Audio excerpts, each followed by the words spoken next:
one-stop shop for great wrestling. It's the WrestleCopia Podcast Network. Ray Russell brings a host of great shows right to your device. There's the Wrestling Memory Grenade, Regional Wrestling, the Wrestling Stoop with Bob Roop, the Amazing Puro Academy Show, Retro Wrestling Review with Gene Jackson, Dave Dynasty's long-running hit, Wrestling Nostalgia, Monday Warfare, Raw vs. Nitro, the hilarious Other Ship podcast, and a whole lot more. Great shows and great guests, but where do you find all this stuff? Really simple. Try logging on to WrestleCopia.com. As I like to say, it's your one-stop shop for great wrestling memories.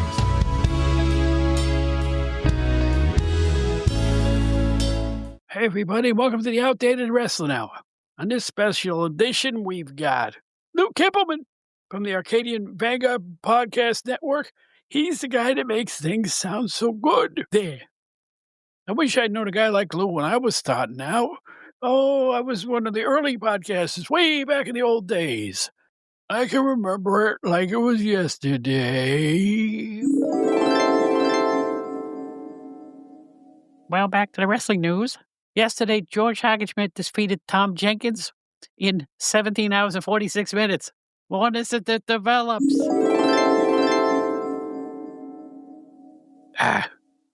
It's the Outdated Wrestling Hour. Well, I was the first guy to ever try it anyway.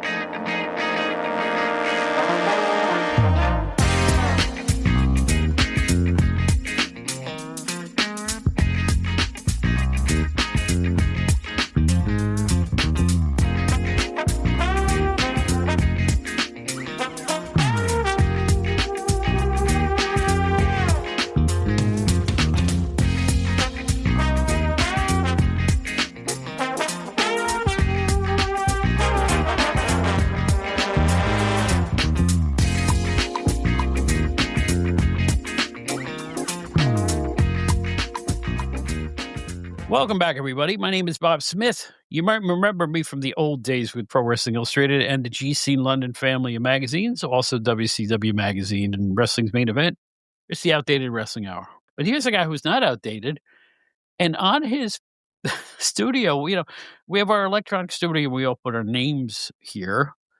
And he's referring to himself as Meathead. I can't argue. It's Joe Puccio. It's a different one, obviously, as a little bit of a tribute to Mr. Rob Reiner, but all in good fun. Let's start with that. It's really taken over the news. We're recording this on Tuesday for the Friday show, and everyone is talking about Rob Reiner. And you're going, guys, why are you talking about Rob Reiner? We know it's a tragedy, but what's the wrestling connection? Well, there's a big wrestling connection. The Princess Bride, Andre the Giant, right? There you go. That's as good a connection as any. Princess Bride has always been, especially for, I think, my generation, it's always been a fan favorite. Obviously, Andre the Giant, a pivotal role, and everybody remembers him in that flick and so many other things that he did. But yeah, for a wrestling podcast, yeah, it's great to talk about the Princess Bride. Who didn't love Andre the Giant in that film? You wiggled your finger. That's wonderful. It's like he was funny. You didn't know he had any comic sensibility, but he read that line absolutely perfectly. He was the perfect foil for Inigo Montoya, right? It's a great movie. It's an entertainment at its best. You can watch that movie 100 times. It's just that good. It's funny. It's sweet. It's just kids can watch it. It's really a nice movie. It's just a great film. He was a good director. Of course, I'm a big Spinal Tap fan. And you know what? You know what's really, really sad? It's Sunday afternoon. We're at home here. We're in the front watching the good set, right? I don't always watch the good set. So it's a treat for me to go in the front and watch the good set. We turn on HBO Max. I see, we just saw Spinal Tap. What was it, 5-6 weeks ago? And here it is here. So we watched it again. Watched the whole thing again, laughed our asses off. And what was it, 4 or 5 hours later, we get the news. That's when it really hits you because it's like, he was Marty DeBurgi. He was the faux director of the Spinal Tap sagas.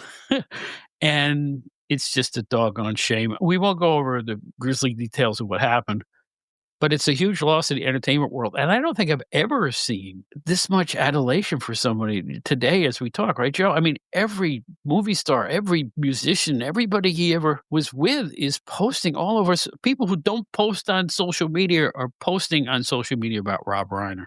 It is. I mean, you're right. Everyone that you could think of is posting. You have celebrities on the news at night and just on social media, and everyone giving their best stories. I actually have my own little mini story that you just mentioned that you saw Spinal Tap on that night. The night that it happened, that the news broke, that night on Sunday night before I went to sleep, I watched 2 episodes of All in the Family, and again, this was before I knew anything, on MeTV, and it was the 2-part episode where Beverly LaSalle, who is the cross-dresser on the show, it's the episode where he got murdered on the show, where he was mugged with Mike, and one of the parts on that show is one of my favorite scenes in the history of the show. It's the one where Edith is taking it really hard, and she was mad at God, and she doesn't want to go to church, and nobody can get through to her. And who winds up getting through to her? Mike, Rob Reiner. And what was ironic about that was obviously he really didn't believe in God on the show. And he went and he had this touching, poignant scene with Gene Stapleton. And wouldn't you know it, and I'm saying this, I swear,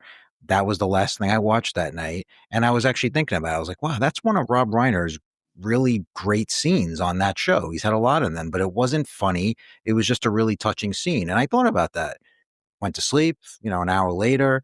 And then my wife actually woke me up a few hours later and letting me know what happened. How strange is that? What a coincidence that we both had our Rob Reiner sort of connections that night that we all found out. Yeah. But you're right. There's a fantastic, fantastic director. Great on. We've talked about it in podcast and the pods in the past. How I think All in the Family is, in my opinion, the greatest sitcom of all time. Obviously, it's arguable with a lot of others, but yeah, just unbelievably tragic. I believe, and I think this is true, that we did a outdated entertainment hour where we listed either the 50th, 100th greatest TV Correct. series, and All in the Family ended up at number 1, I think. If I go back and listen to it, I'm pretty sure that's true, and it deserves it. There was never anything like it on TV before, and shockingly since. That was such a bold show when it first came on, tackling racism right off the bat and things like that. I mean, it's just a brilliant piece of work, and it got better as it evolved, at least through the end of the studio audience era. It was just a tremendous show. I mean, you can look at it now, and it's not even dated. Exactly. So many topics that they covered, so many issues, so many things that are still relevant today. It's amazing. But I did want to ask you one other question about this. I know, you mentioned, I know you're a huge Spinal Tap fan. If you had to pick one Rob Reiner film that was not the best, but just your favorite, would you say it's Spinal Tap? The tie with Princess Bride. With Princess Bride? Yeah. Now, it goes to show you how wide of a scope he had and how many great movies, because I wouldn't even pick either of those two. My 2 favorites are Misery. Granted, I am a horror guy, and Stand By Me. He didn't just have this one standout movie. He had so many different movies. And we didn't even mention When Harry Met Sally. Right. There's more. Well. There's a lot more. What a talented guy. What a funny man. He'll be sorely missed. Coming from us, nobody will ever hear it from us, but, much respect to his remaining family. What a terrible story. I let's not even get into it here, but it's a true tragedy. I think the reaction for the American public tells you everything you need to know, and we'll leave it at that. But we needed to talk about Rob Reiner, and now we're going to talk about John Cena from the Saturday Night's Main Event last Saturday night. All I can say is I told you so. We debated what the finish of the match was going to be. Now, I just said that Gunther was going over clean, which he did. I did not mention the sleeper hold submission, but that's basically what I was getting at. And I also said, be great if all of his friends came out. And sure enough, here comes a whole gaggle of wrestlers around ringside. And it was pretty much as I predicted. I'm no genius. I just know what they've done in the past. And I know how wrestling's handled things in the past. You passed the baton. Today's fans are like, boo. And you know what? You out there, grow up.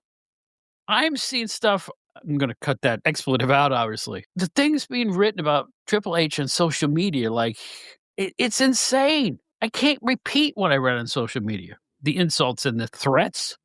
Grow the up. It's a wrestling match. You pass the baton to the next in line. or to somebody young who's coming up. Everybody lost it. I just saw a graphic that some smart person put on. All the WWE legends lost on their way out. All of them, unless they didn't have a farewell match. This whole farewell match thing is kind of new to wrestling. Guys just retired in the old days. Right. Could you imagine having a farewell to Lou Albano in 1981 or something? I mean, it's like it's just Yeah. not, it didn't happen. Wrestling is so changed, so changed. The only farewell I remember that wasn't really a farewell was they announced that Bruno Sammartino was going to have his last match at the Meadowlands in '81, and that was essentially a farewell. Mhm. Although he did come back a few years later under request of Vince McMahon. But now we're also gushy and make a special event out of every little thing. Not to say that there was anything wrong. We're giving him a nice goodbye. He meant a lot to the business. But the response, the asinine, juvenile response I saw from so many wrestling fans, it's a wrestling match. It's a friggin' wrestling match, guys. I mean, you say something before I say something I don't want to say. And speaking about the retirement, I will just say before I forget, and the rumblings now are that WWE is going to do a retirement of sorts for Lesnar in 2026. I know this has not been confirmed, but there's people saying it might be at SummerSlam. There's also talk about it doing it for AJ Styles, and Styles said this is going to be his last year. And of course, the Chris Jericho rumors are still around that he's going to have a retirement too. So who knows what's going to happen? But yeah, I mean, as far as the Cena match, I enjoyed the entire production, what they did. I enjoyed the match. I enjoyed after the match. Would I, if I was the booker, would I have done it a little differently? Yeah. If it was me, I would have had Cena go over. I get the arguments for and against.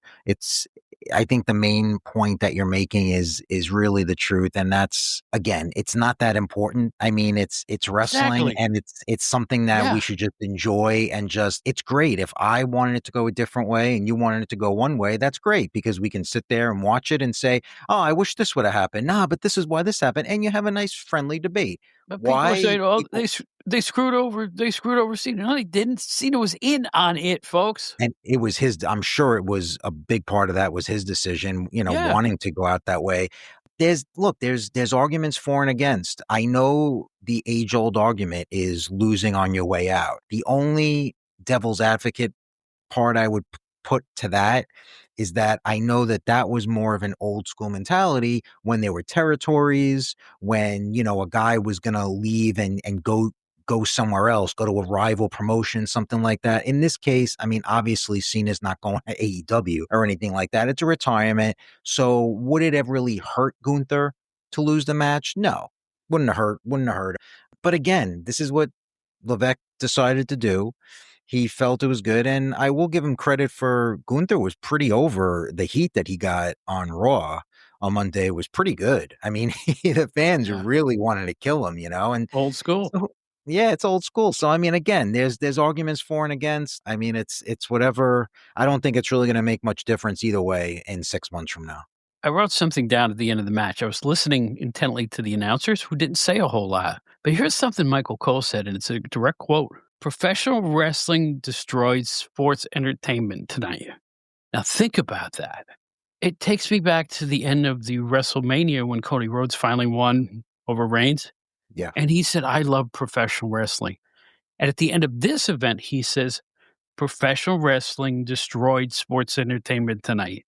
Is the WWE going to try to evolve back a little bit? I'm not saying it's going to change a whole lot. When I watched the entire Raw on Monday, it was the same old stuff, really. But they're going to try to fool people again. They're going to keep things under the radar. So far, they're not. Everyone in the world knew that the masked man was Austin Theory. Mm-hmm. But could they be trying a little bit harder to make people think they're watching a sport, even a little bit? I think it's healthy, but they let me down last time. What do you think? Don't think that it's going to happen, but I would like to see it. I have my doubts. I think for the narrative, for the story and the narrative they were telling on Saturday, I think it really fit. I think it was emotional. I think, that they were trying to portray it as sports entertainment versus wrestling in John Cena versus Gunther. So I think that's sort of the story they were telling. As far as going forward, is it going to make a difference? It sure might. It definitely has more of a chance of happening with Triple H at the helm than it did with Vince at the helm, because he's more sort of old school in that regard. Well, Vince is old, but I mean, Vince obviously had his own way of doing things. So I don't know. I'm very doubtful, though. I'm a little pessimistic about it. But why comments like that? Professional wrestling destroyed sports entertainment. Mhm. You know what? They never say anything that doesn't have a meaning behind it. Mhm. Maybe they're trying to get people to read between the lines there. I don't know. They're never going to change the direction too much. For instance, if you looked at the end of the Cena Gunther match, a lot of little kids in the audience. They don't want to lose that demographic. There are tons of kids there. I was a little bit surprised by that because Cena's Mhm. been around for so long. Yeah. Also, family audiences and a lot of women fans. So if there's a change in the air, I think it's going to be subtle. It's going to be slow. Probably take a period of time to really see it sink in. Yeah. Maybe they're just going to get a little more serious when it comes to the sports part. I don't know. I would think that's really great if they do. I agree. Like I said, you would have no argument for me if they tried to go a little bit more in that direction.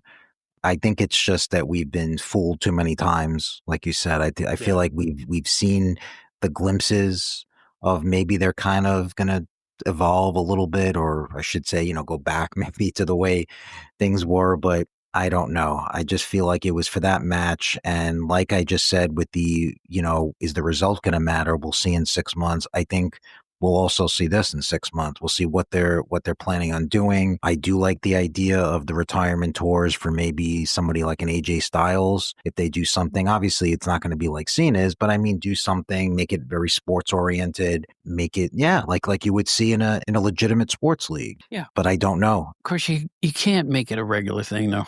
A year-long retirement tour for every Not retiring. year long, right? It'll get to be here's the Otis retirement tour. I mean, it could reach Oh God, no. ridiculous depths. I kind of like Otis. I got nothing wrong with Otis. He's the Ivan Yeah, I Putski of the know. new era. That's I all I think we got to talked say. about him before. Yeah, Yeah, I'm not a fan.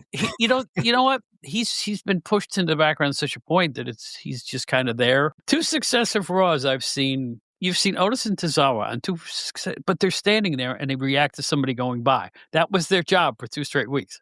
Yeah, I know. They didn't get in the ring. They didn't wrestle, but they reacted to things. They're like the Greek chorus. I guess everybody that walks in from outside is going to meet them first. Yeah. But all Weird. I know is nice work if you can get it, right? Exactly. Like a paycheck after that. Yeah. Well, that's modern wrestling for you. Yeah. I remember the era when you would never saw a camera backstage. Ever, ever, ever. Never. In fact, you know what I think that changed it? Hulk Hogan winning the title the first time in '84, was it? I remember with And they his went parents back into back the there. locker room and where they were dousing him with champagne at Madison Square Garden.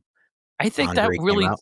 I think that scene rung a bell with people said, "Hey, let's go backstage more often. Let's show them backstage." Now, frankly, I think the discussions between wrestlers backstage is the fakest thing about wrestling, both leagues. That a camera just happens to be there when 2 guys are talking about match strategy or last night, or they had the Heyman bunch talking about they're going to do this, they're going to do that in the ring. Not only on TV nationwide, but also that gets broadcasted on the big screens out front. The other guys don't know what's going to happen after that happens. Huh? Who? It makes no sense. It's so stupid. I It is know. so stupid.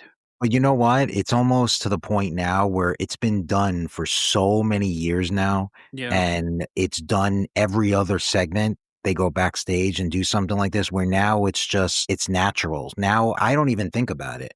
To me, I'm just watching it and it just kind of goes right over my head and I'm just like, whatever, because I feel like we're so used to this now.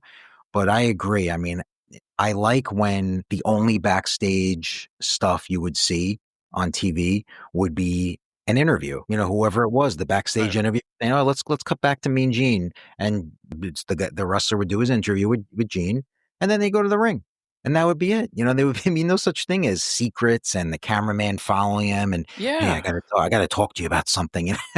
What is it? When did this happen? Here's the general manager, in his office talking to somebody when someone else comes and barges, and they do that every week now. And Adam Pearce is like, it's so dumb. I'm sorry. And I like Adam Pearce. I think Adam Pearce and Nick Aldis do great jobs as the general manager. I really do. I like both of them. Oh, they are. They are both. I'm waiting for, what would be a great match? Adam Pearce versus Nick Aldis.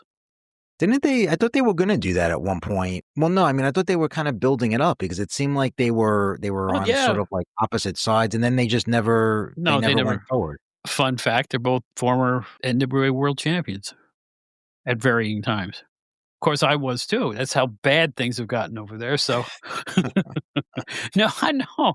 The different permutations in the NWA, and we saw the Corgan bunch a few months ago, as you recall. Mhm. I'm not gonna blast them too much. All right, enough of this. So anyway, which brings us to tonight's show. We have Lou Kipilman on, who is a producer, sound engineer for a lot of the Arcadian Vanguard podcasts up to this time. He's a great guy, knows a lot about wrestling. We're just gonna talk wrestling. When it comes to podcasts, Joe Puccio, you've listened to your share. You've been on your share. You're on this show now. The question, does the sound quality make a big deal to you? I am firmly, as you all know out there, a sound stickler, and I want people to be able to, I don't know, it's kind of a quaint notion, hear the show really clearly, like you're listening to the radio. To me, it's a big deal. How about you? How do you feel about that? It does. I've listened to so many podcasts where it sounds like they're in the shower or there's background noise and it's just really distracting. I think people might take it for granted. I think there's this notion by a lot of these podcasts that they might think, well, you know what, it doesn't really matter. You're just listening to it, you just want to hear the content. And if it's a little hard to hear or the sound quality is not that great, what's the big deal? It is a big deal for me anyway. And I think for most of the people that I talk to, I just think they want to hear something that is somewhat professional, that you don't have to string yourself to hear what they're saying. It sort of complements the overall product. If you have a good podcast, I think obviously the content is first and foremost the most important thing. But after that, you want to have good sound. I mean, after all, this is an auditory medium. I mean, we're listening to this, so you want to be able to hear it. I know a lot of people who also do audio video podcasts, which seem to be in Right. vogue, particularly the people with money. The moneyed podcasts, the people with like WWE podcasts and stuff Yeah. like that. And the wonderful Dutch Mantel show also does a video version. A lot of them do video versions as well as the audio. As for me, I keep saying, who would want to see this face as I point at this wizzled old goat here? But there are podcast communities on Facebook I'm part of, and they ask questions, and I always chime in and go, just make sure they can hear you. There's two things I think people have to realize. Number one, it's not just talking into any microphone or through your computer. You got to invest in some equipment. You just do. It's just, if you're not going to do it right, why do it? Seriously, I probably overdid it when it came to equipment. I have stuff sitting in boxes I'll probably never look at again. But it was part of the trial and error of trying to make the show better. There's a means to an end. Now I've reached my sweet spot when it comes to recording. I will say that I have an interview coming up in a couple of weeks that is not going to be the perfect sound quality that you could hope, but sometimes you have to interview a guest through the phone. And if the phone signal's bad, well, it's not going to be as clear as the sound of you and me talking together. But I think people realize that when they hear something like that. For instance, I had a couple of the old timers from the WRA on about 6 months ago, and those were phone call recordings too. They just weren't as crisp. But sometimes you want to get the guess.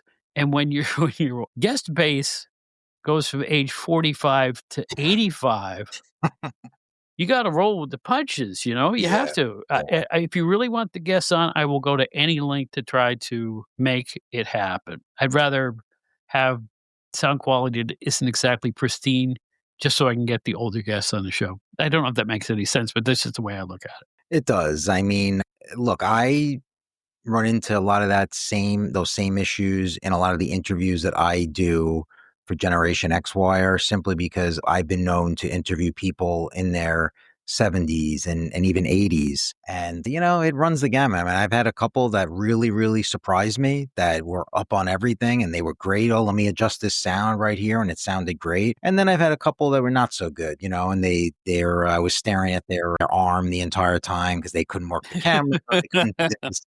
And, again, you do what you got to do. I mean, you want to get the product done. As long as you are in control of the podcast, what you're doing, the equipment that you have, the equipment that I have, and we make it work, I think that's the best you can do. As far as the guests, again, you just have to sort of take whatever you get. You can't really be too picky in that sense. But I will say, and yeah, I'm really pleased with the sound every week when I listen to this when it comes out on Fridays. Well, let's go inside baseball. Right before we hit the record button today, Joe and I were going back and forth for about Yep. 25 minutes just trying to get the sound right. We were having problems with the microphone somehow. But Mhm. I don't think we even made an adjustment. We rebooted and everything seemed to work. It just works that way sometimes. You never know. And you know what? The worst recording experience to me is this: when you think you have a great recording and you get your file back. These files cook for a while. Mhm. They go through a processing no matter what service you use, unless you're using it, doing your own recording through a console. But we get these files back and you think they're going to be pristine. And when they're not, you go, oh, what happened? It happens once in a great while. It's part of the game. This stuff's a lot harder than it seems. It's not just what's so hard about podcasting. You just talk to a guy for half an hour. No, it's a lot of work, guys. It's almost like I say, I work on each episode of this thing probably 15 hours, probably. Seriously. Oh, yeah. I'm not even Yeah. exaggerating. Each episode. So that's how serious I'm about putting out a quality product for you and yours out there as we reach the holiday season. Particularly with the holidays, we want to give our gift to you and fine old school wrestling podcasting. And we have some cool stuff coming on. I will announce that Tom Burke, the classic legendary wrestling magazine editor and writer, is coming on the show. That's one where I had to tape him on the phone. We're also, at our next edition, Joe and I are going to do a Christmas show. I don't even know what the format is. It's going to be light and holiday jovial. We'll put it that way. We'll have fun. So next week is our Christmas show, which will come out the day after Christmas, but that's when we come out. We are not taking a holiday break this year. We're just going to forge straight ahead. I have enough content that we can just keep going indefinitely. And I can't wait till January 1st where I can say we're in our 4th year as a podcast. I'm really proud of that. I really am. I didn't think it would last that long. Yeah, no, that's great. And I'm being completely honest right now. I knew you said that we're doing that for Christmas. And when you were talking just now, I literally had to look at my calendar on my computer because I thought they were 2 weeks. I didn't even realize that next week It's Christmas is week. Christmas. Yeah. Anybody who's a busy working person who doesn't have kids, it creeps up on you.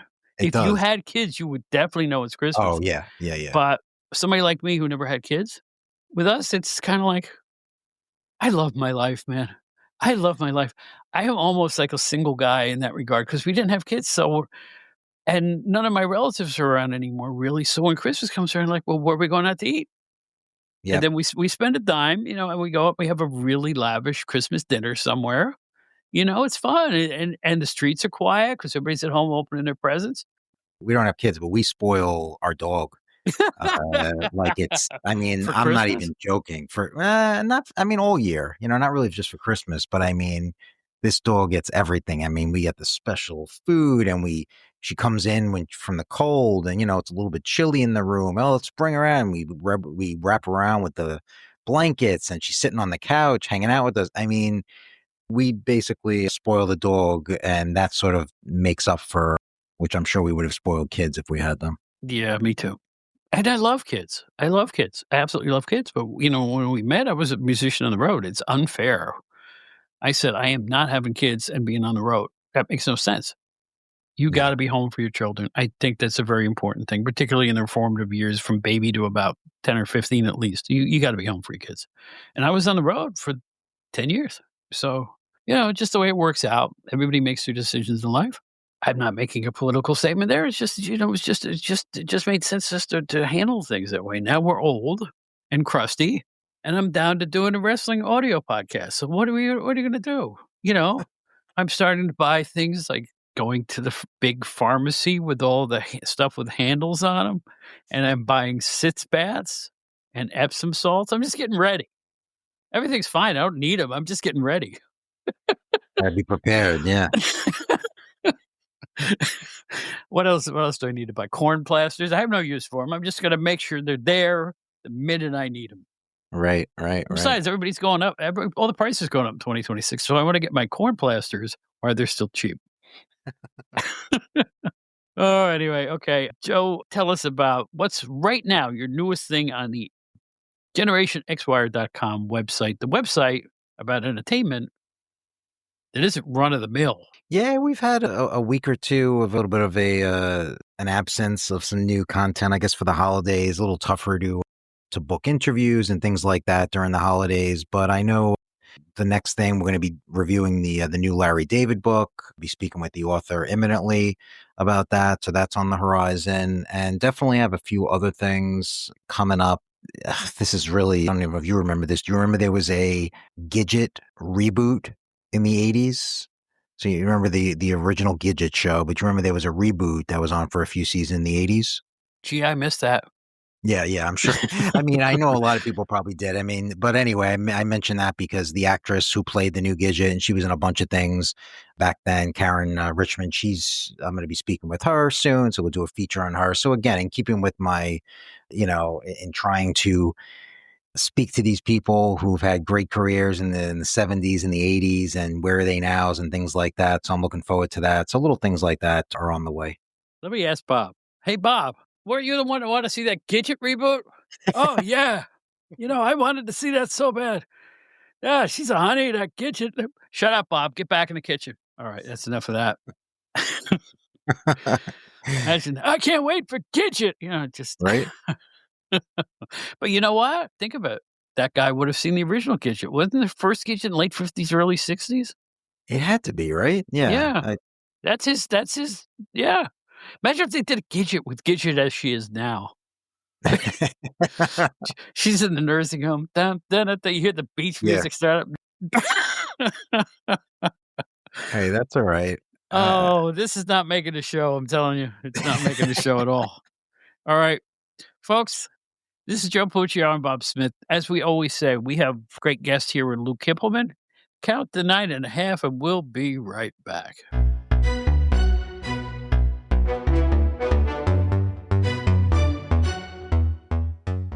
If you're like me out there, you listen to a bunch of wrestling podcasts. You listen to the WrestleCopia stuff, the Arcadian Vanguard stuff, and all the indies in between. You try all of them. Some of them sound okay. Some of them sound great. And the reason some of them sound great is that they have great producers and engineers behind the scenes goosing that thing to make it sound just perfect. And we have a real pro here that everybody in the industry really likes. We have Lou Kipilman on the show. Lou, welcome for the first time. I really appreciate you being here. Well, thank you, Bob. I appreciate the microphone for a change. There you go. By the way, this is the first time in the history of this podcast that both myself and my guest are using the industry standard Shure SM7B microphones. So, you know what? A tip of the cap to Shure. These things are irreplaceable. Do you agree with that? Oh, no doubt. I guess that's why they're the de facto broadcasting standards for so long. I guess. And, legend has it that the Michael Jackson Thriller album, he used this microphone to record his vocals. I don't know if that's true, but I keep reading it. Yeah. I mean, the mic's not cheap, but it's not a Neumann either that could run you in the 4 or 5 figures. Works for me. It's worked for me for years. I'll put it this way. I have encountered a Neumann. I sang to a Neumann once in my musician days. Believe it or not, they gave me a Neumann mic. Nice. Because they insisted on using it. That's not what you're supposed to do. But the studio had said, you got to use the Neumann, Bobby. So I used the Neumann. It sounded all right. But, I am firmly of the belief that you should match a microphone to the voice of who's speaking to it. Sure. Some people can sound awesome on a $50 Chinese off-brand mic because it matches the resonance of their voice. Others need a little bit of a goose. I find that this particular microphone is good for most people in that beautiful lows, crisp highs, good mid-range, and you hardly have to fiddle with it. But you can overmodulate it and ruin a track too. Oh, sure. Absolutely. And, well, you can tell in my natural instrument, I live in the lows. So. Yeah. You bet you do. No, but yeah, we're a little inside baseball here. We're talking equipment, but I'm with an equipment maven, the guy who's worked a bunch of podcasts. So let's jump to that. Yeah. You fascinate me because, first of all, I would listen to you as a podcast. So I think you have an excellent radio style voice. I really do. Have you ever done radio work? The extent of my radio work was probably about a year or so in college. back at the University of California at Santa Cruz. At the point, I was dabbling with maybe studying journalism. And so I did some news reporting for KZSC campus station. So, and this was back in the olden days where it was you record on a cassette, transfer it to reel, and then get out the old grease pencil and the splicer to put it together. So that, they had carts, so it wasn't like completely horse and buggy, but it was long enough ago. So that's the extent of my on-air experience. But you did have some. I did too in college, at both community college and SUNY Brockport in upstate New York. Oh, cool. And I wanted to be on radio. Life took me in a different direction right when college was done. I just had to do something else. And one of the reasons I love podcasting is because this is just like radio. It's just done in a slightly different format. And I'm thankful for the opportunity to do it after all these years. Absolutely. If I was able to generate enough content on my own, I swear I'd do it full time. But I don't know if creatively my neurons fire that way. If I haven't gotten around to it yet, it's a field I most definitely enjoy. But you and I both know, my friend, people listen to podcasts and go, how tough could it be? You just talk to each other for an hour. No, it's way more than that. If you want to do it right, you have to look at this as a produced program. Am I right or wrong? You are 100% right.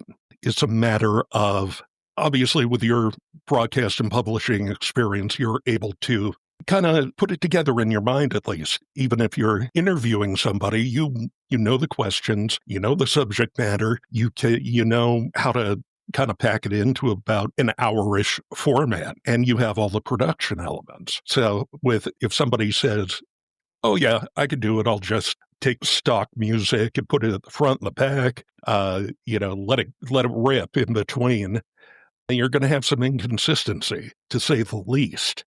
You're being kind. No, it's a situation where I found that, when I started doing my own editing work, and I have done every aspect of this podcast, folks. I don't have a company behind me, so I do it all.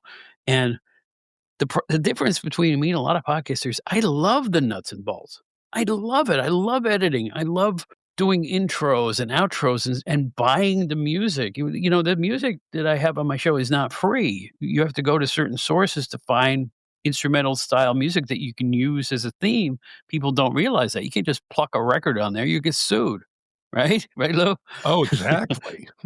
Absolutely. I have a few kind of go-to sources for my own for getting royalty-free music, or what on the internet is called Creative Commons zero license music. Right. And putting that together. I go a step further than that. I use a couple of services where I actually pay for it. I do, because it's like, I like music that I like. Something I want my theme music to be stuff I would listen to if I was just at home. And that's the theme of the show. I think it's this great funky tune, and I put the full version on it on the end of every show because I just like it. And if I'm driving, I do a post-mortem the next morning when a show comes out. Yeah. But I do it in my car because the car has a good sound system. I wanted to see what it sounds like when people listen to it out there. And you know what? I just have this whole song at the end because I like it. That's the only reason I do it. Knowing your background in music, I would expect no less. My time in podcasting, I mean, it's a whole other thing, and I really almost like stumbled and tripped and fell face first into it as sort of a second chapter in my professional life. For geeks like us, it's fun to wallow in the details, to hammer it out.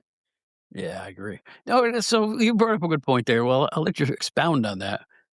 How'd you get into this? How'd you get into the wrestling arm of things, the Arcadian Vanguard Network? Anything you want to talk about your career? Because, you're very highly regarded. And that's one of the reasons I'm so proud to have you on the show, is because, your reputation precedes you for quality. And it means a lot. It really does.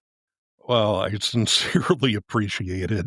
I'm glad I've garnered that sort of good feeling in most quarters. I could tell you, as a wrestling fan, I've been kind of, I don't know, I had never jumped in it with both feet, but I started following wrestling at 12 years old with the AWA in San Francisco. And I went to a few shows in my youth, AWA, WWF, Jim Crockett Promotions, when they finally came out west. My fandom had been largely passive. And then I kind of stumbled upon Jim Cornette's podcast. And from there, that was the gateway drug to the 605 podcast, 605 Super Podcast, which it's almost like 70s freeform FM, the way it was formatted. And you could just, oh, it's 4 hours? Still, you're left wanting more. So I started as a fan there. Brian Last had done a couple of 605 trivia contests. So almost like a radio call-in, but of course with time shifting. So I went on the Facebook group and said, yeah, here's my info, here's my phone number. And I said, also, I have a setup with a professional mic. If you want to just call me in on Zoom, I can do that. Well, Brian happened to pick me.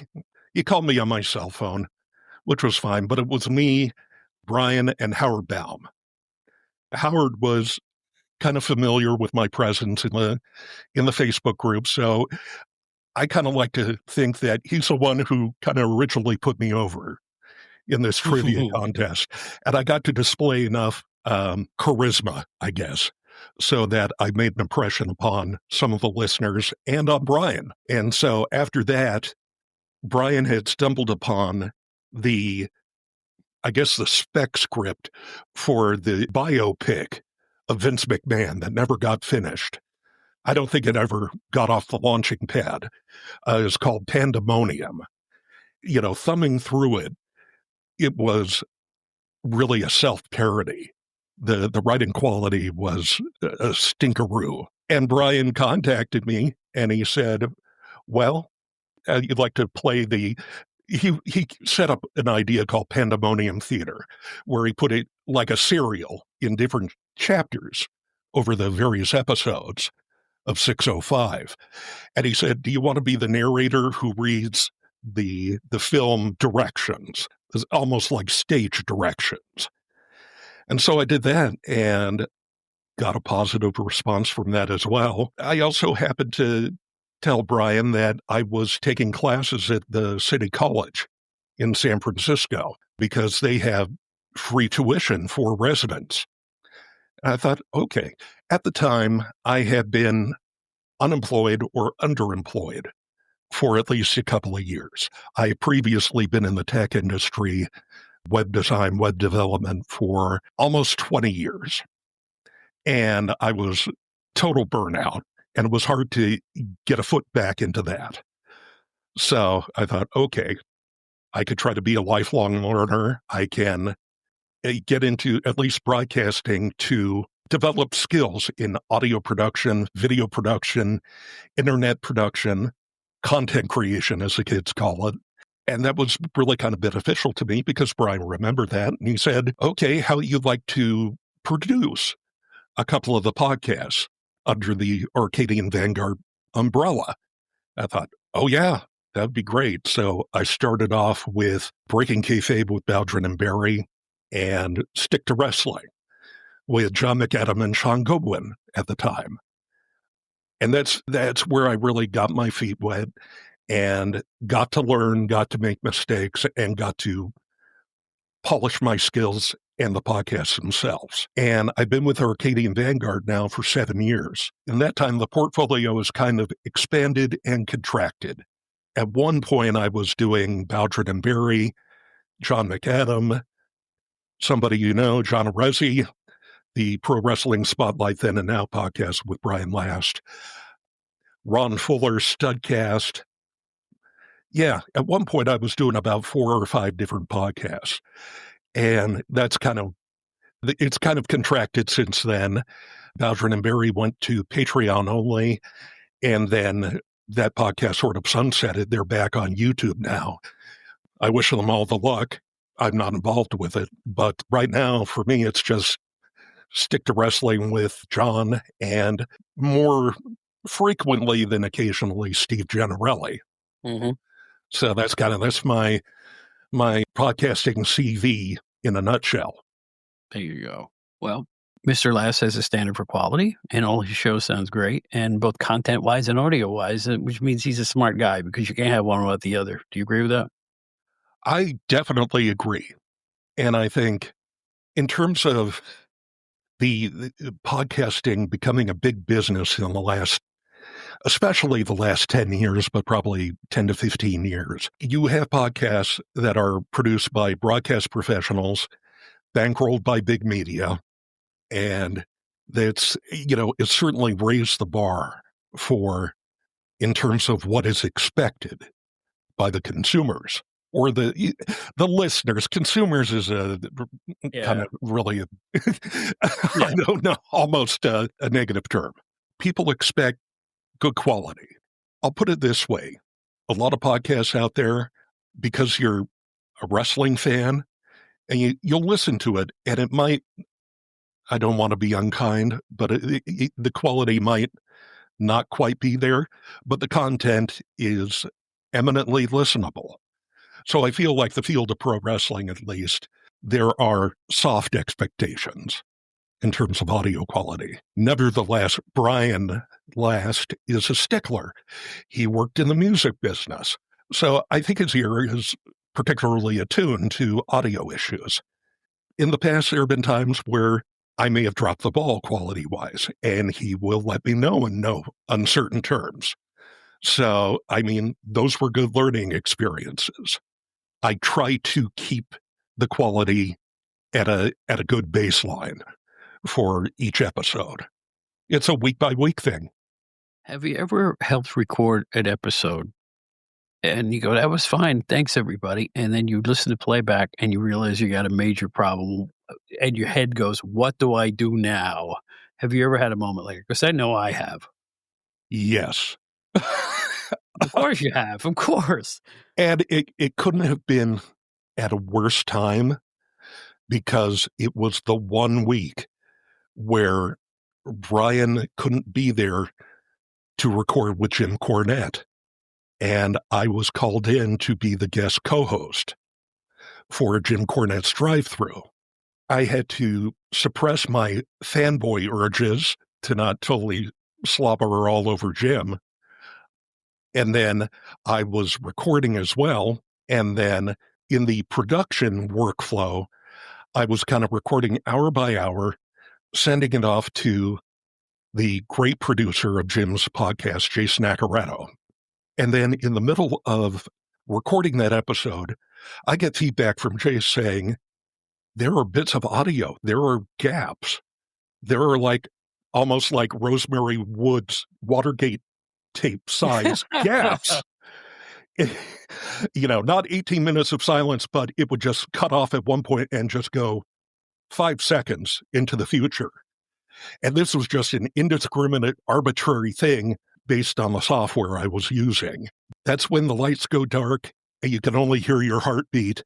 Mm-hmm. It's like, oh my God, what is happening? Mm-hmm. So I was able to kind of triage it. It resulted in subpar audio quality, even after Jason and I did a whole boatload of editing. And then there was also my on-mic performance, which, trying to work through the emergency and be okay on the mic. It's, I'm not putting it on a demo reel in the near future. Were you able to salvage the show, though? Yeah. I mean, we got out of there with 3 hours. Is that all? Yeah. I know, kind of light on Jim Cornette standards, but... Right. Yeah. I mean, we were able to put enough duct tape around it so that we could put it out there. Live and learn.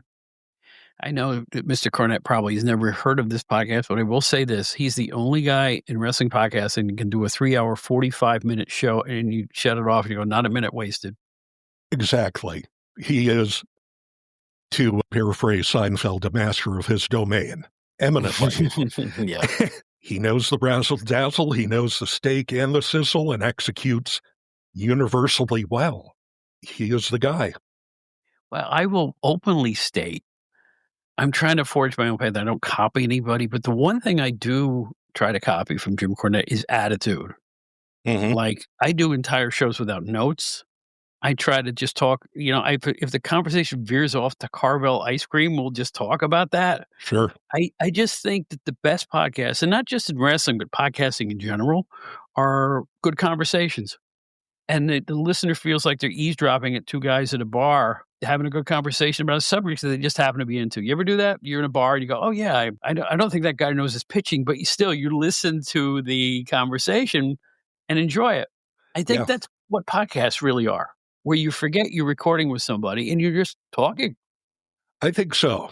I think being able to establish that rapport with guests and to sustain it for whatever period of time is paramount to a very good and listenable show. And that's one reason why I haven't worked on my own podcast and been on air is that I don't know. Admittedly, I might be lacking in social graces or being able to sustain such a conversation. I can put clips together. I can go from beginning to end in the Mhm. production workflow. Yeah. So, Hey, and if you need me for a spot, if you need me to narrate an intro or an outro or whatever, hey, great. But the other stuff, that's what we call a development opportunity on my end. well, I've heard your voice doing some stuff on the Arcadian Vanguard things. I've heard you do intros and stuff. I think you got a great radio voice. I think it's got that deep voice. I have a kind of a tenor voice. You're more of a baritone, and I think you come across really natural and, well, fun, to be honest with you. Well, thank you. And I would be remiss if I didn't say that, yes, I do occasional fill-in hosting and work on the wrestling news, which is Right. also an Arcadian Vanguard product with the awesome anchor Mike Sempervive. Our friend Brian Solomon is the writer editor. Over the past few years, that's been a good opportunity and a good regular opportunity when the need arises. Thank you. I do appreciate that, and I try to improve on my delivery on every aspect. The, Whether I the hit the rest, marks, I don't know. yeah, the wrestling news was a great idea. Here's your daily news of everything happened yesterday. I mean, come on now. It's. I'm surprised nobody else thought of it before this. But obviously, Brian had, shall we say, ambition of forethought because he bought the name The Wrestling News, as I recall. Is that correct? That's right. He purchased from, I'm blanking on the name, but a gentleman, I think, from Detroit who had collected all the intellectual property and assets from the Norm Keizer Hmm. magazines. And among that was the Wrestling News name. So he wanted to take that and leverage the Wrestling News for, to begin with, for a daily podcast. So he has, under his own umbrella, the Arcadian Vanguard umbrella, he has a very nicely illustrated history of 20th century wrestling. Well, yes, he does. And I'll tell you what, if you go onto any podcast app and look up the wrestling news, the first thing you will see is what I call the placard or the ad, the little record, album style box that tells the name of the podcast. And it's the same logo that was on the magazines. And I'm thinking, oh, that's clever. But I didn't really know at the time when the show debuted that he had actually purchased the rights to the actual name of the wrestling news. So that's, Yeah. he, Yeah. that's a smart guy. I don't know what else to And say. suffice it to say, he bought it. He's sitting on a gold mine of content and images and old stories from those publications. He must, because when he's talking to Cornette, he'll whip out something that happened in, like, 1967.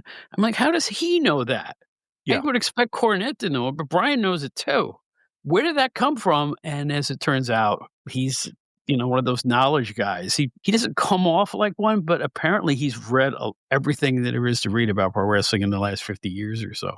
No kidding. That encyclopedic knowledge, something I would aspire to have, that both Brian and Jim have. I guess I've been blessed to have a lot of gray matter between my ears, which is sort of one of my other hobbies, has been both wrestling and general trivia.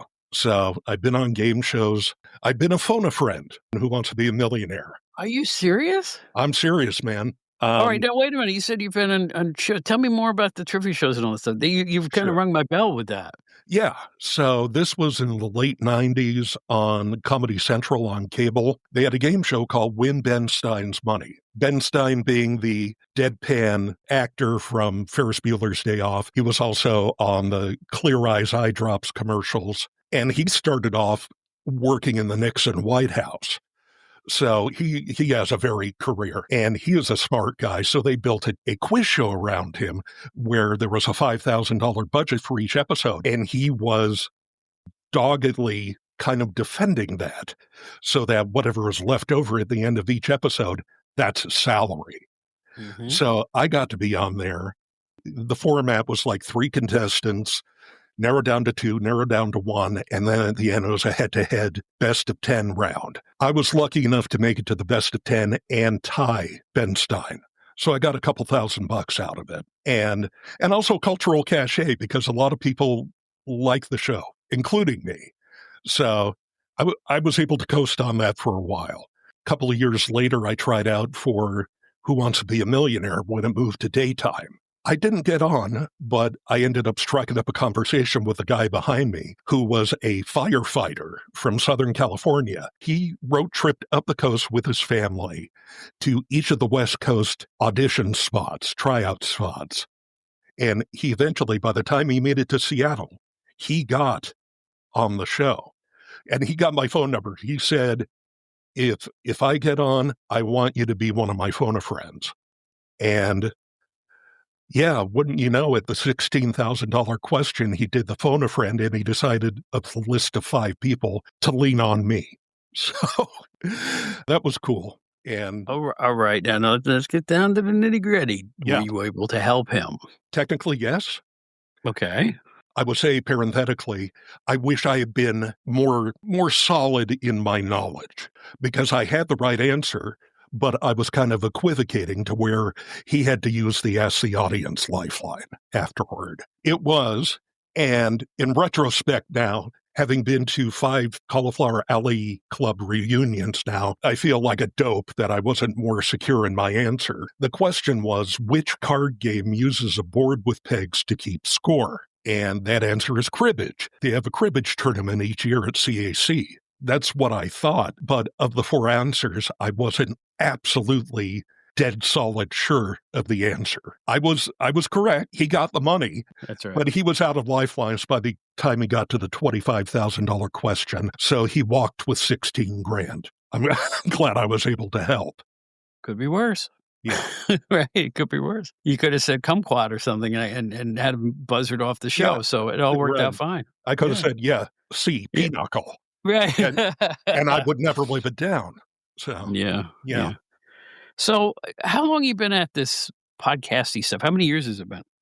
So I've just passed 7 years with Arcade Nice. Vanguard. That is the totality of my experience in podcasting. Well, pretty good. It's not bad, because podcasting is transient, as you know better than anybody else. How many people you know who have started podcasts who gave it up after a short period of time?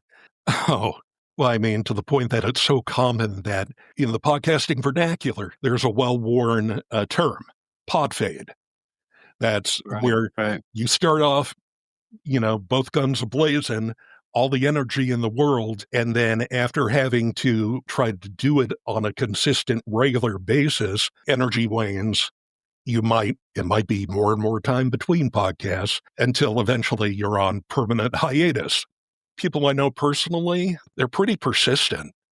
A lot of people have stuck around. So in my circle, fortunately, it's been a good thing. But in the field where where the number of podcasts lists in the 6 to 7 figures, you're going to have a high rate of attrition year to year or month to month. Well, this particular genre too, I've had people tell me to start this a long time ago. And I said, there's so many wrestling podcasts. And then I went and researched it, and the number was something that I found worldwide was at least 900 wrestling podcasts, at least. And I said, there's no room. Right. And I ended up co-hosting with John Rizzi for a year after he left Brian, and then started my own thing after that. And we're coming up on our 4th year in January. Well, that's great. So, I mean, We have never not charted. I'm not saying we're number 1 or number 10 or number 25, but we're always in the top 100, sometimes in the 40s. I'm proud of that because all I do to promote this thing is really talk on social media. That's it.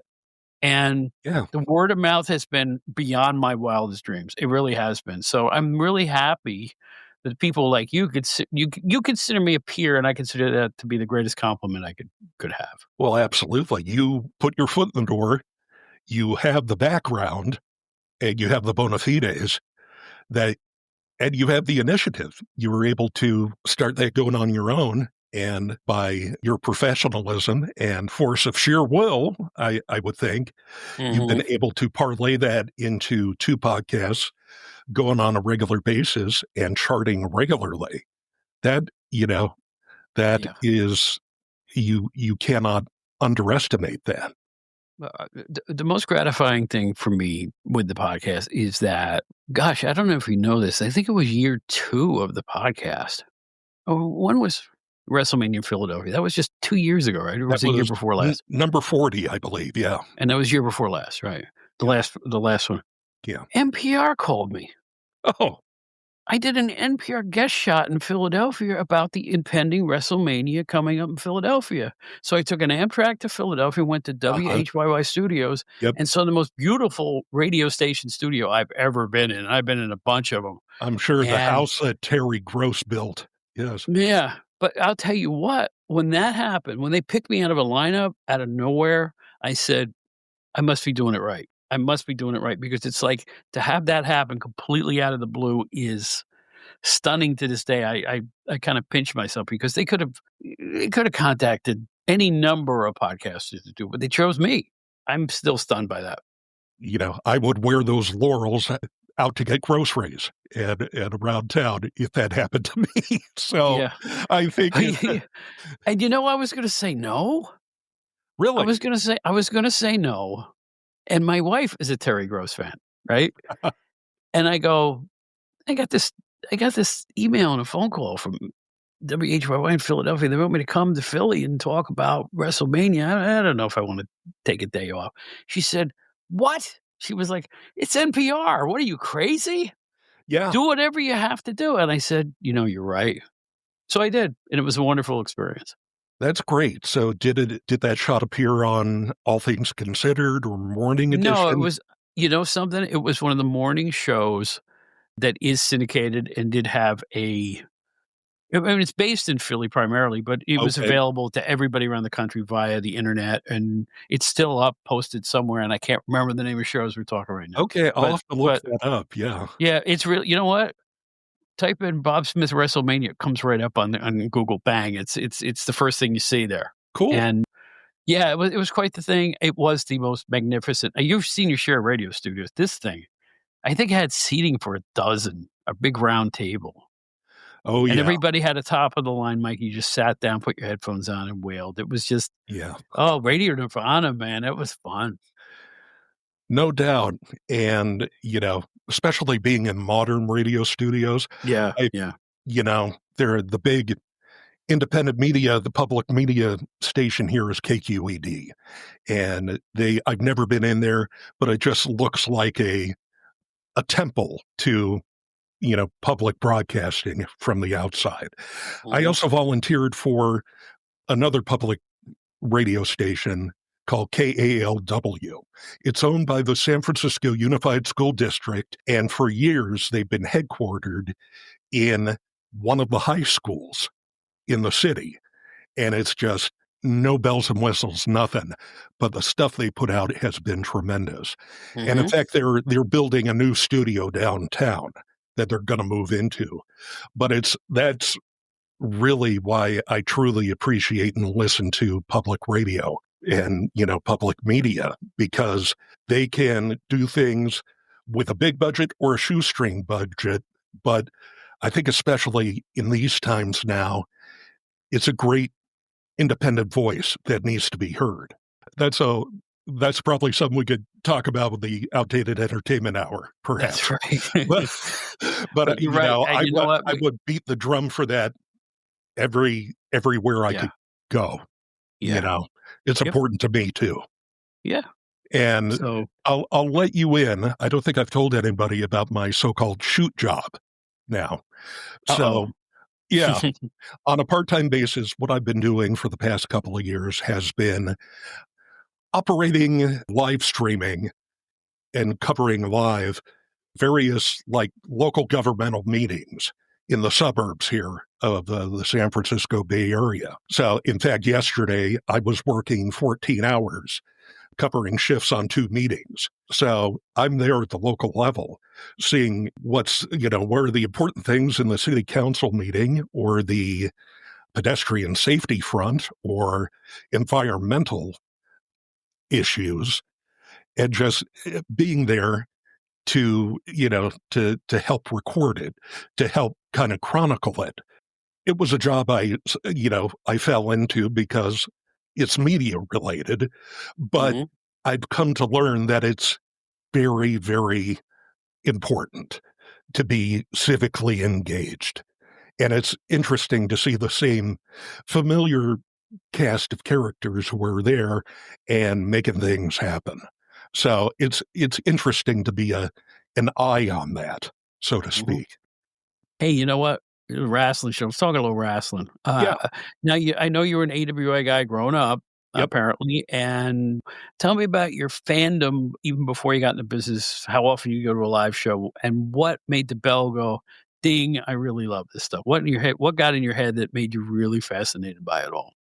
Well, I tell you, up in my childhood, to my recollection, I never stumbled across the Roy Shire promotion in San Francisco, which had TV up until local TV.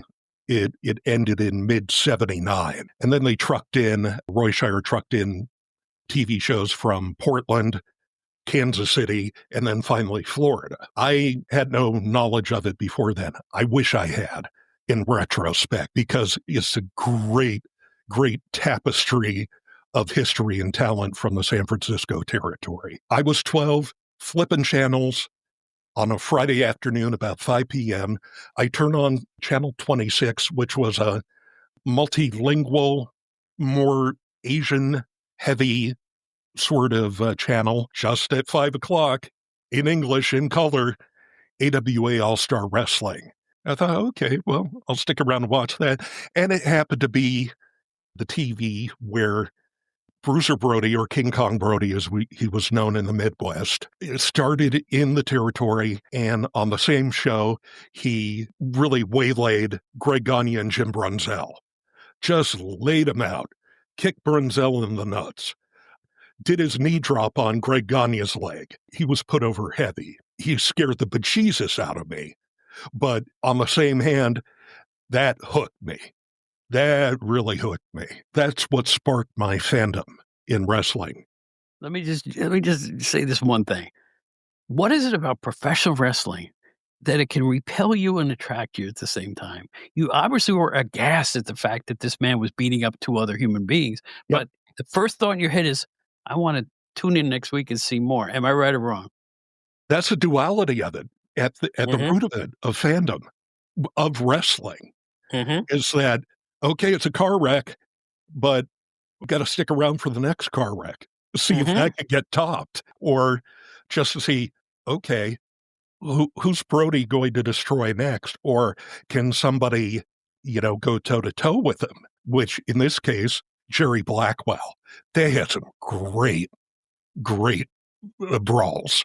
Around the same time that I started watching wrestling, the WWF had been doing TV for about a year in the Bay Area. So I started watching them because I turned that on, and by happenstance, they were talking about their new champion, Hulk Hogan.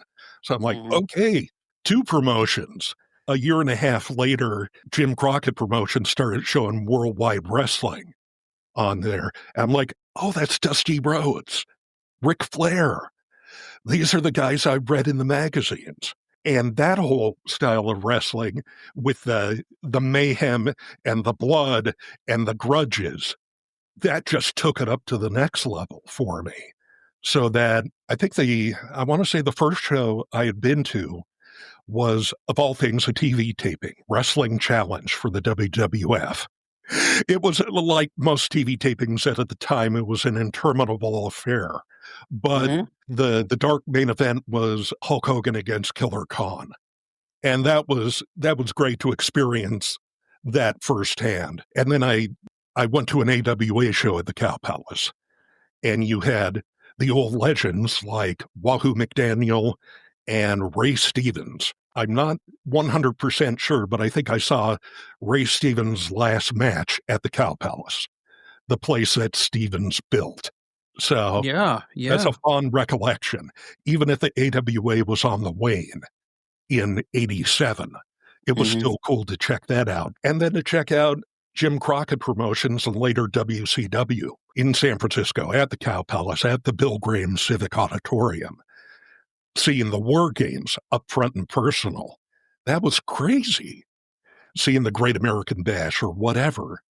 Those were defining moments as a fan. And then turning on TBS every week. The same time Pro Wrestling This Week came on the air. So I got to see, there's stuff going on in Portland, stuff going on in Birmingham, Alabama, stuff going on in Japan. That really widened the horizon for me. How lucky were you in that time period to have all three, like you said, the AWA was waning, but all three promotions come to the town. I mean, it's with me in the upstate New York area, I only had one thing to see. So you folks in the larger cities, and particularly a city like yours where all the promotions wanted to promote, that's pretty cool that you were able to see all three. Yeah, I feel fortunate. And I mean, it was mid-decline for territorial wrestling, but there was still enough. And the proliferation of cable just made it a whole buffet of choices for wrestling.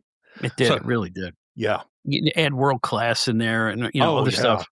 There was stuff that would pop up on stage. You never expect to even see it, these fringy things. And everybody, since wrestling was hot from 84 on, everybody wanted to jump on that bandwagon. It did lead to, a lot of new choices. Unfortunately, some of them were stuff like Glow. So it's like, it's like I always consider that just to be a TV show and a joke on top of it. And I'm not putting anybody down that was involved. I'm just saying it wasn't wrestling. It may have been something, but it wasn't wrestling. Right. It was more of a burlesque. I always called it hee-haw with wrestling in it.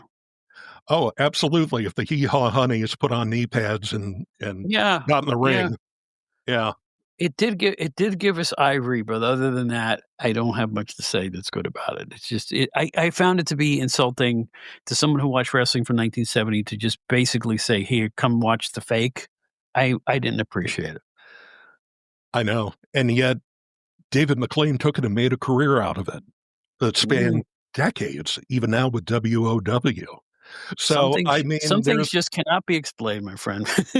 It's a big-ass tent. Yeah. It's a big tent to have whatever style you choose that you prefer. It's there. God bless it. So you were able to pick at the smorgasbord of all the wrestling organizations in your younger years. Jump to today. Yeah. What do you feel? And again, I still watch it. I watch today's product because it's something I've always done. I can't stop. So I'm tuned in Monday Night Raw and SmackDown and stuff like that. I've always done it. It's there. I'm going to watch it.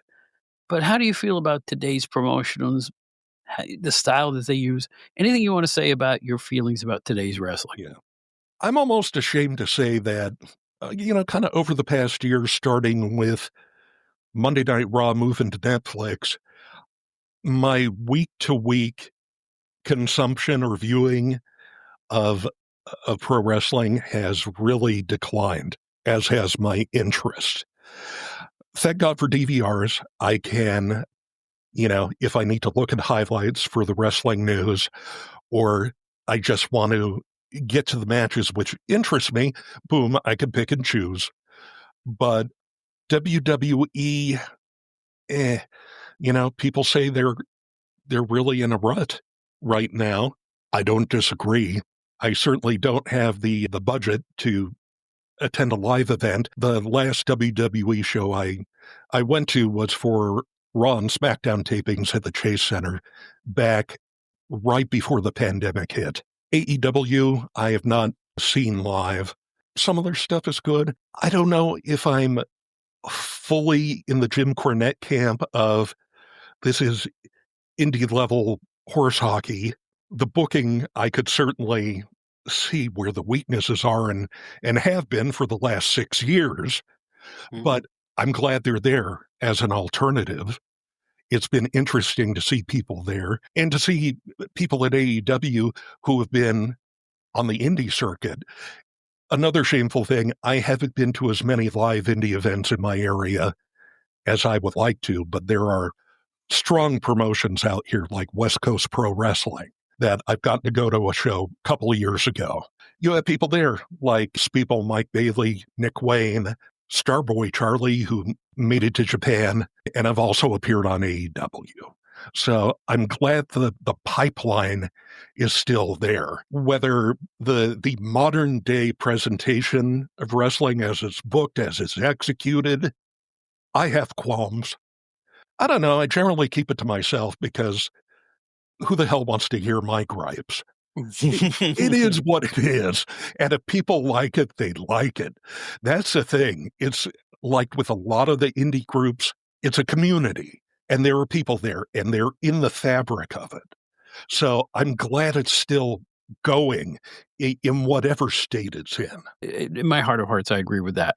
And I will say that I come on sometimes and make a statement about something outrageous I've seen, like at a WWE event, and then I check back on it on videotape, and they sold at a football stadium to see it. So who's right and who's wrong? Am I wrong? No.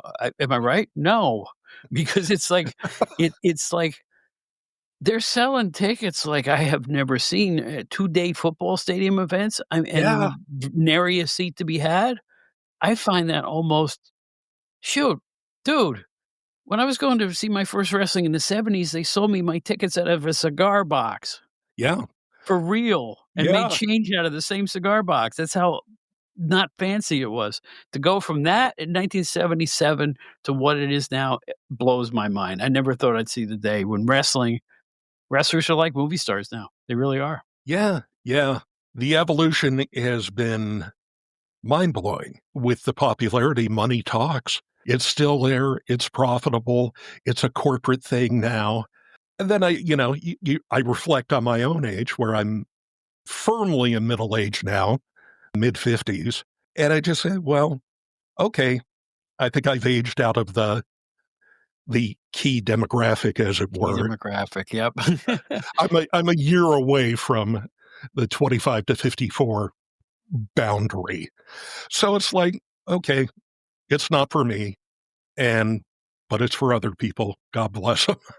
Well, the only thing that bothers me about today's wrestling the most, and I'll try to make this as succinct and brief as I can, is that the psychology of wrestling that worked really well for 50 years erodes by the day.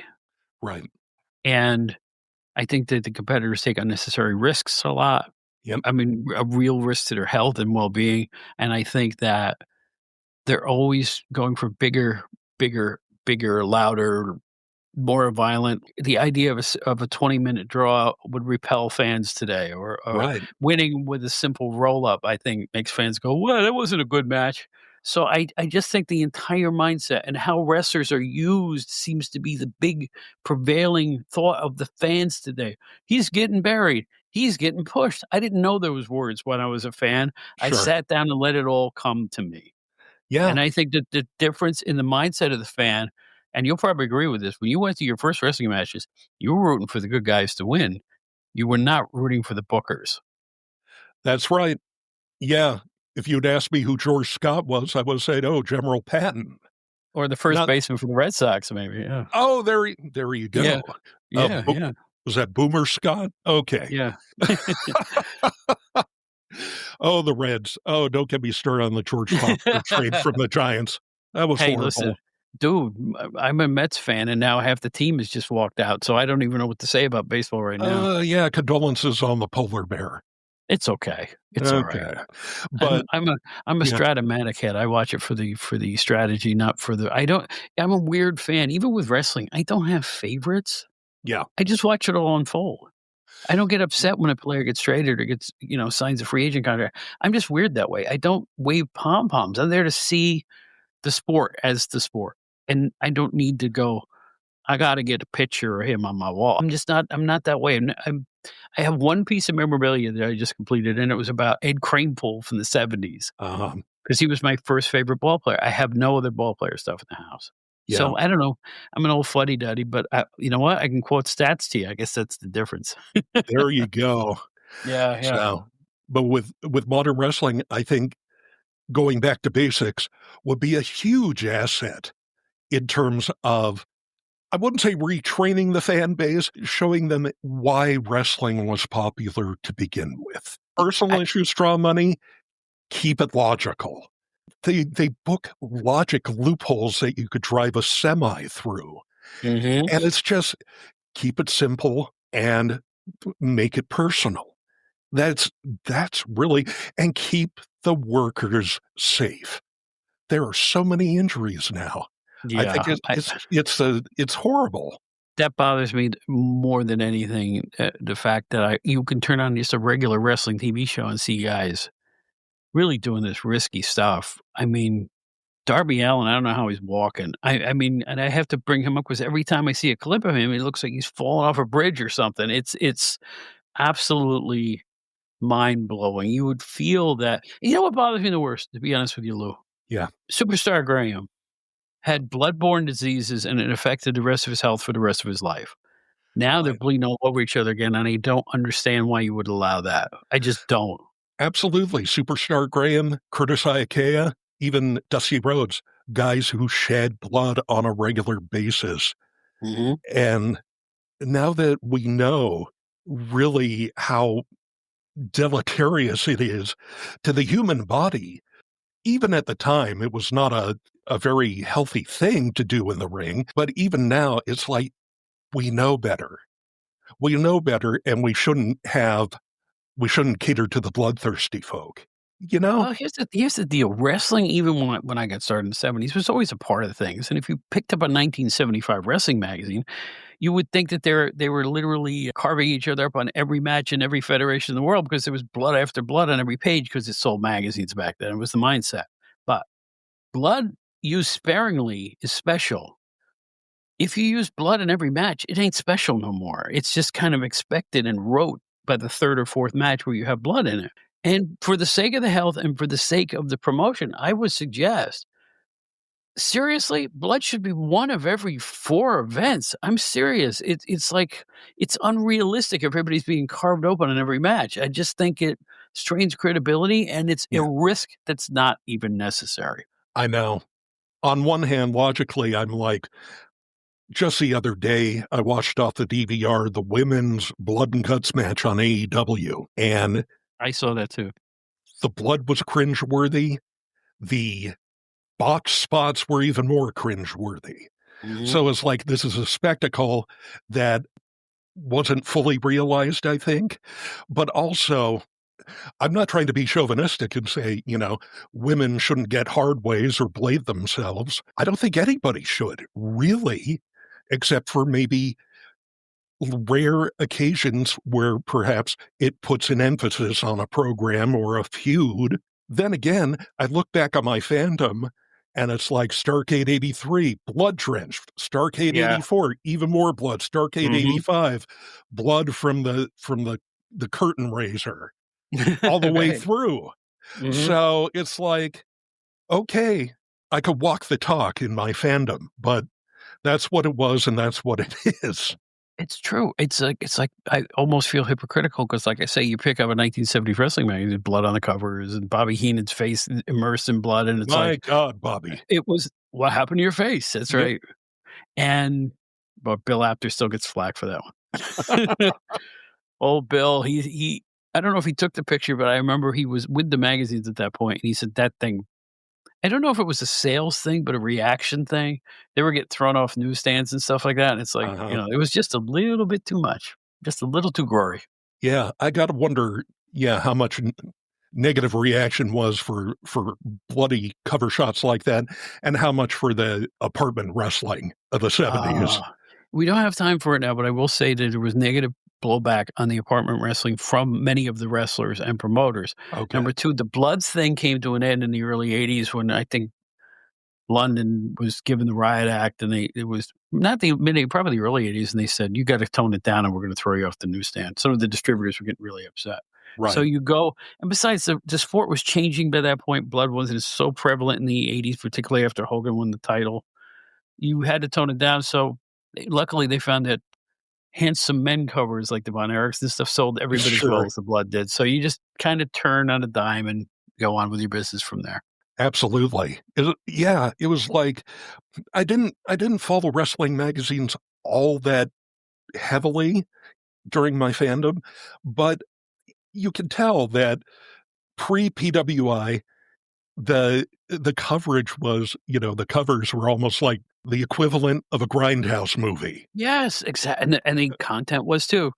Yeah, and then Oh, PWI kinda put a polish on it so it that they it did, that was the idea, was to be the Sports Illustrated of wrestling magazines with a little more of a not a literary bent, how do I put it? Just look at it slightly more seriously. The first couple issues really weren't that much of a change, but they had real writers, real guys with our company had even in 79, 80, 81, they were bringing in talent that was legitimate journalists who had worked for newspapers, as I did.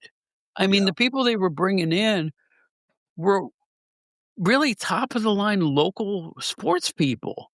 And when you had people like that, you weren't gonna write about, "Oh my god, Bobby, what happened to your face?" You're gonna write stuff that's a little more hard hitting, a little more seriously edged, and that I think was the key to sure. Peter Bright's success, that and the centerfold. I'm a firm Yes. believer in a full color pinup in every wrestling magazine. I think it's vital. Yeah, that was pretty cool. And also, when you're more, I guess, fact-based, that's kind of where my trivia base sort of started with probably the first PWI issue I got had featured Dusty Rhodes. I was like, "Oh, he sure is a heel." And that he wasn't a babyface until the middle of his Florida run. I'm like, "Oh, okay." And that's when you go, you just sort of and thank God for the internet. Now I feel like I know the stuff I need to know for the most part. So, Mhm. Yeah, maybe too much.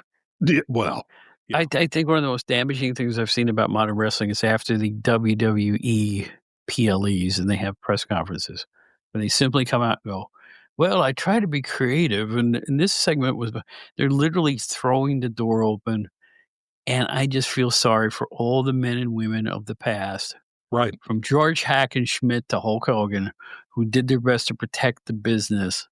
And now nobody protects the business, and it bothers me. I'm sorry, it just does. I can't Yeah, say what they're doing is wrong because they're printing money, but what I can say is, if wrestling is just a show, there are other shows, yeah, yeah. and I could go watch Netflix rather than see a bad show. And see, yeah, I haven't watched the WWE Unreal show.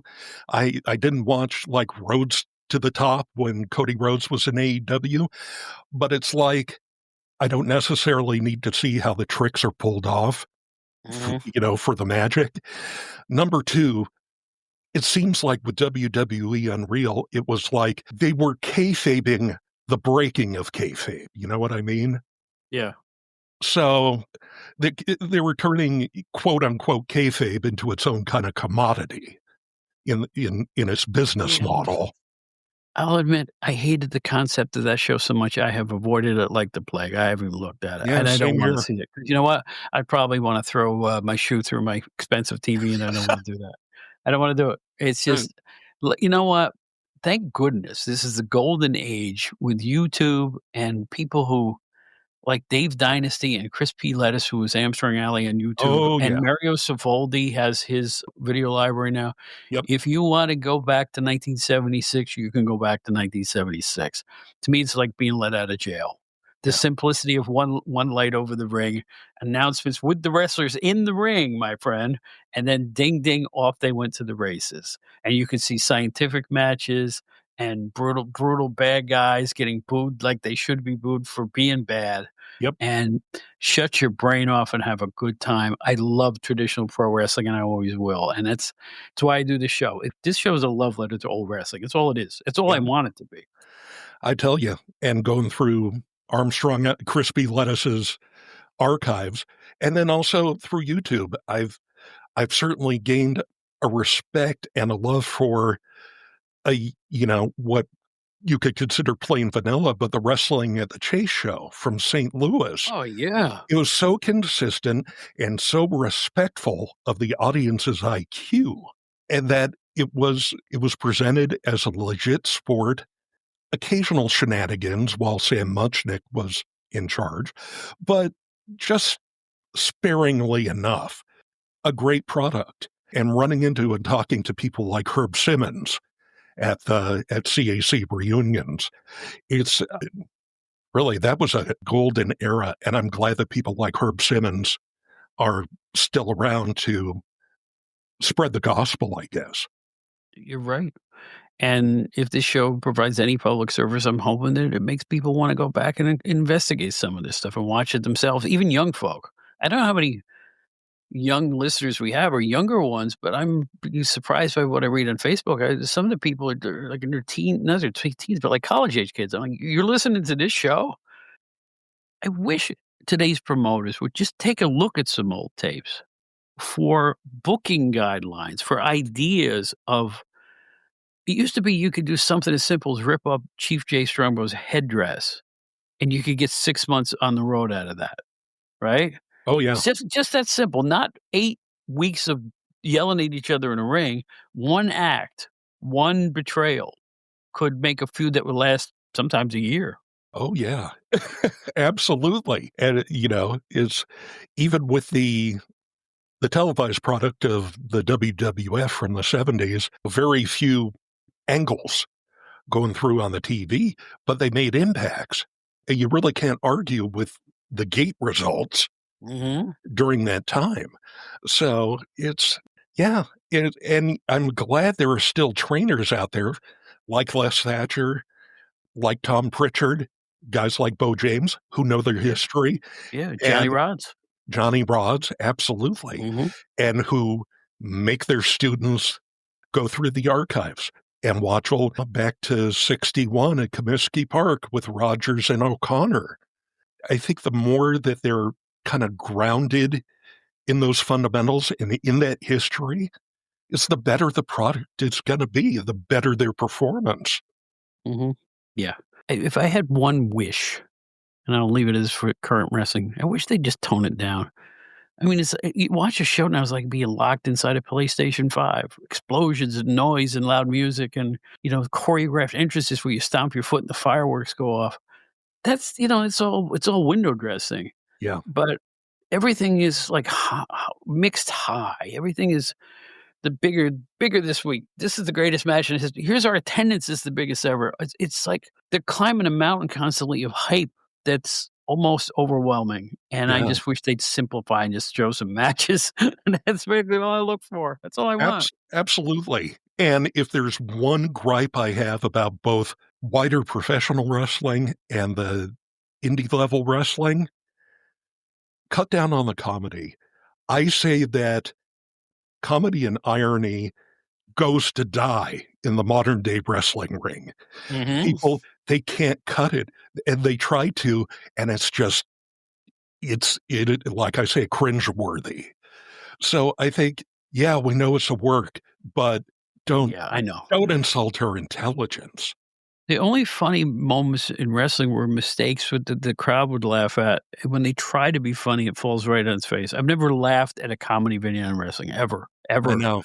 And some people are there just for comedy relief, like the Santino Morellas of the world and stuff like that. I said, why is this necessary? I mean, sure, he's a good enough wrestler. I'm not putting him down. I'm just pointing out that he was there primarily to be a comedy foil.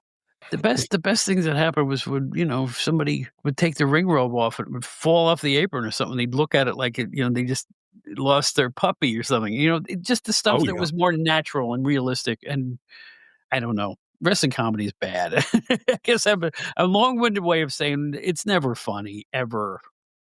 Amen.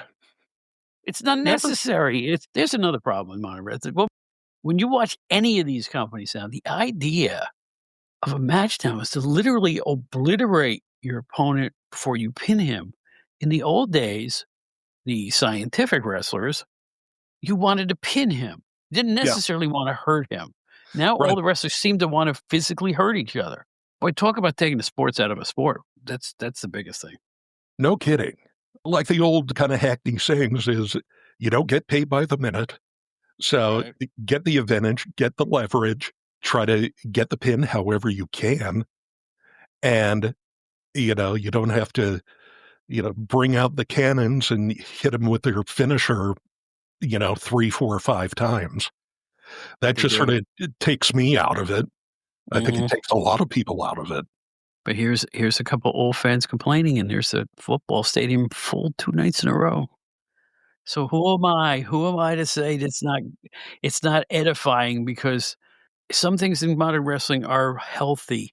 The emergence of women's wrestling as the equal to men's wrestling is the healthiest thing to happen in decades and decades. No That's doubt. great. Secondly, the fact that there are female fans now. When I was a kid, you go to wrestling, the first 10 rows are filled by 50 and 60-year-old people screaming, hair, he's pulling hair. Now you have families and women attending, and there's nothing wrong with that. I think it's great. The fact that it's almost like, when you go to see WWE wrestling now or even AEW wrestling, it's like you're seeing a movie premiere every time that they come to town. So it's nothing wrong with that. Yeah. I can't put people down for enjoying it. They're hitting the right notes for a lot of people. I'm just old. I don't know what to say. You and me both. I know what old school wrestling psychology is, and they don't use it, and it hurts me because I think of the guys, the Sheik and Pat Patterson and Bruno Sammartino and Ray Stevens, who you mentioned before, the real legends of the ring who walked it and talked it like it was every day, and they never let their guard down when they were out in public. Now it's practically everything's an open book, and I think that's an insult to those older guys. I just do. I can't help but feel that way. I do. I could get by in life just fine without seeing somebody's Twitter account where they just had a double juice match with somebody and they're backstage hugging each other and just say, oh, great work, man. It's like, fine, keep it to yourself. Mhm. I don't know how that adds to trying to sell the product. Right. Right. It doesn't. It's just, everybody's an insider, and the difference, like I said, the difference between today's wrestling and old wrestling, you and I went to see our favorite win. Today, they're going to book in their heads their favorite wrestlers. Their fans are. And Yeah. I don't know how that's even remotely as entertaining as just looking at and letting it all unfold in front of you. But I'm an old man. What can I tell you? Hey, we're just appreciators of the fine art. Well, I raise my glass of what's the stuff that the old folks drink, the white stuff, the Infamil, whatever it is. What's that? Are you thinking like, what is it? I know for diabetics, it's Yeah, glucin. yeah. It's I raise my glass of white medicinal powder, Oh my white God. stuff to you. When you've been watching wrestling for decades, you're always surprised, and not only in the best way. So I don't know what to say. Yeah, true that. Yeah. Well, listen, I want to thank you for being here. You do such tremendous work. Everybody at Arcadian Vanguard. How can people find you? Are you on Facebook? Just tell where your socials are and hype yourself a little bit. We'll see if people will respond to you. Sure thing. I am on Facebook. I am going to say I got a lot of friend requests pending, but I think I've been more focusing my Facebook just kind of on my personal life. So if I don't get back to you or don't approve you as a friend, it is nothing personal. It's just I'm trying to keep that circle a little closer to friends and family. My public stuff, you can find me nowadays on Blue Sky. Lou Kip at whatever they put after it, bsky.app or whatever. Right. Lou Kip. Or Threads. I'm on Threads at Lou Kip1, and I'm also at Instagram on Lou Kip1. I really rarely post on Instagram. Nowadays, it's Blue Sky. I'm hoping we can get more wrestling people over to Blue Sky because I think it's a better platform, more respectful base of people. So come on and join me. There you go. And of course, you can hear his work on the Arcadian Vanguard Network, particularly with Stick to Wrestling with John McAdam and often with Steve Gennarelli. Great guys all. And we got another great guy here in Lou Kipilman. It's such a pleasure to have you here, man. I just really appreciate it. I'm shocked you said yes.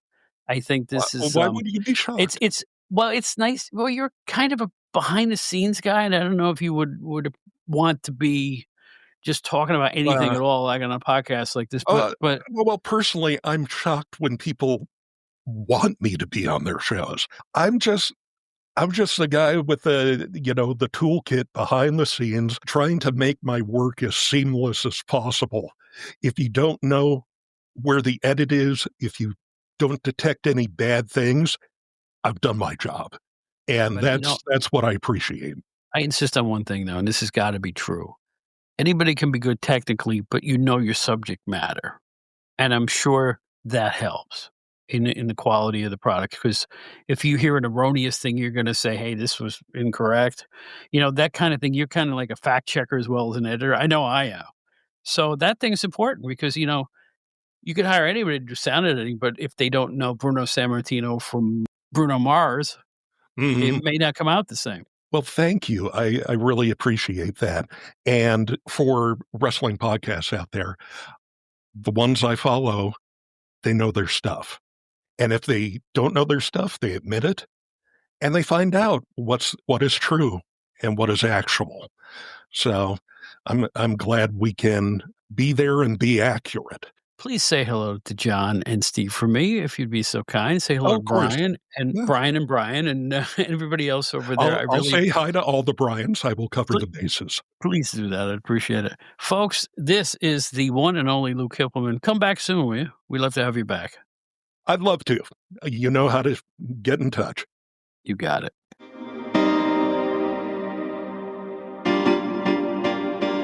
Attention, Gen Xers. If you'd like to explore the era that appeals to you, look no further than GenerationXWire.com.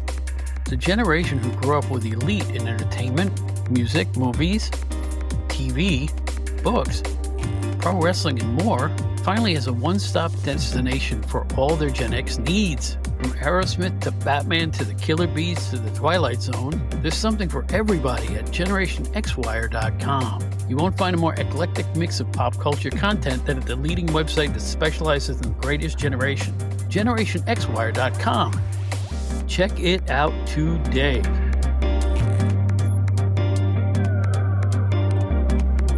Such a pleasure to meet and talk to Lou Kipilman. I've actually talked to him a few other times, but this is the first time I really got to know him a little bit. You can hear his work on the Stick to Wrestling podcast with John McAdam every week. A real sound maven. I love guys like that. Write to us, outdatedwrestling@gmail.com. Our website, outdatedwrestlinghour.buzzsprout.com. Find our older episodes there. And you can also find out about the Outdated Wrestling Hour fan club, where for a nominal couple of bucks, you can help perpetuate the ongoing adventures of not only this show, but our sister podcast, the Outdated Entertainment Hour, which right now has a special episode called Old Magazines, from Argosy to Sports, Sport and Inside Sports, and all those other classics that you just don't see anymore. So if you're a big fan of periodicals, this is the show for you. Available wherever podcasts can be purveyed. Find me on Facebook. I'm the only Bob Smith that sings with BB King. Where are all the other ones? I'm either Bob Smith or outdated_Bob. Underscore is a thing, not a word. Any event, that's it for our commercial announcements this time. We hope you had a wonderful time here. We know we had a great time putting it together. We will be here every Friday throughout the holidays. No time off. No rest for the weary. But you don't really need rest when you're having a good time, do you? My name is Bob Smith, for Joe Puccio and myself. Well, first off, happy holidays and Merry Christmas and Happy New Year and peace and love, brothers and sisters. Peace and love.